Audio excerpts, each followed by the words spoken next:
Guys, nandito ako sa third floor ng Gateway sa steak break. Oh, steak break daw yung ano, itong ano lang, lang. Ito po yung mga pagkain, oh. Yan, masasarap. Ang sinong gustong kumain, pumunta lang po kayo dito sa third floor ng Gateway sa steak break. Ito po.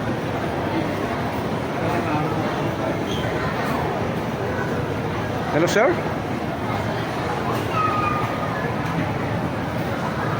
Ayan pong mga menu nila. Ayan, kung sinong gustong kumain, pumunta lang ka dito sa third floor ng Gateway sa steak break, Cubao, Quezon City.